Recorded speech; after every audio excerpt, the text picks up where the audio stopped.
Welcome to my channel. Hello කොහොමද සුබ නවවසරක් කියලා ආදරයෙන් ඔබුලන් හැමෝටම ප්‍රාර්ථනා කරනවා. ලැබුවා වූ 2026 වසර ඕගලන්ගේ යහපත් සිතුම් පැතුම් ඉටුවෙන නිරෝගිමත් දිවියක් ලැබෙන සෞභාග්‍යමත් නවවසරක් වෙන්න කියලා ආදරයෙන් ප්‍රාර්ථනා කරනවා. ඉතින් මේ අපි ජනවාරි 1 වෙනි බ්‍රහස්පතින්දා මගේ හස්බන්ඩ්යි මමයි මගේ චූටි දුවයි අපේ පොඩි බලපෑටියයි අපේ මුළු පවුලම එකතු වෙලා කිරි උතුරන්න තමයි ලෑස්ති වෙන්නේ.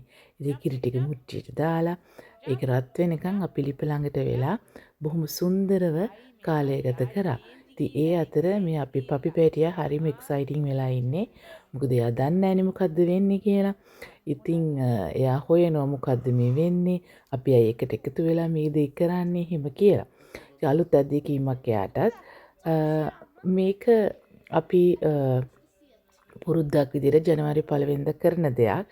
ඉතින් පිට රටකට ආවා කියලා අපේ කල්චර් එකවත් අපේ ගති පැවතුම්වත් අපේ හොඳ දේවල් අපි වෙනස් කරගන්න නරකයි.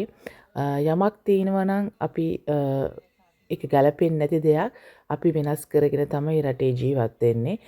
ඒ රටට අදාළ කල්චර් එකට ඒ රටේ අදාළ තියෙන නීති රීති රටේ දේවල් ඒ හැම දෙයක්ම රැකගෙන තමයි අපි මේ දේවල් අපේ දේවල් ඉදිරියට ගෙනියන්නේ.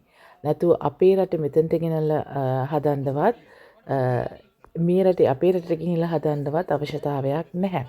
ගොඩක් අය කියනවනේ මේ පිටරටකට ඇවිල්ලා තාම බත් කනවා වගේ කතන්දර. ඉතින් ඒවා තමන් තව කාටවත් කරදරයක් නැත්තම් තමන්ටත් කරදරයක් නැත්තම් කරගෙන ගියා කියලා මං හිතන්නේ කිසි ප්‍රශ්නයක් වෙයි කියලා.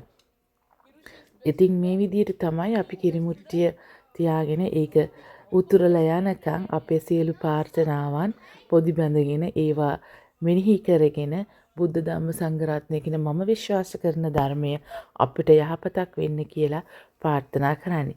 මේ ඉතිරෙන කිරි වගේම ඕගලන්ගේ ජීවිතවලටත් මගේ ජීවිතේටත් අපේ පවුලේ අයටත් හැමෝටම යහපත් සුන්දර සෞභාග්‍යමත් නිරෝගීමත් කාලයක් උදා වෙන්න කියලා ප්‍රාර්ථනා කරනවා.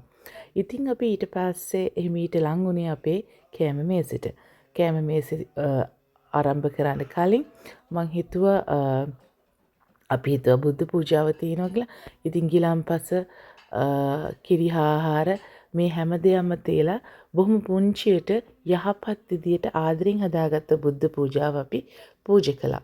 ඊට පස්සේ තමයි මේ අපේ පුංචි කෑම මේසේ. ඉතින් වැඩිය ගොඩාක් පැණිරහක් කැම එකතු කරගන්න නැහැ කියන තැන තමයි අපි හිටියේ.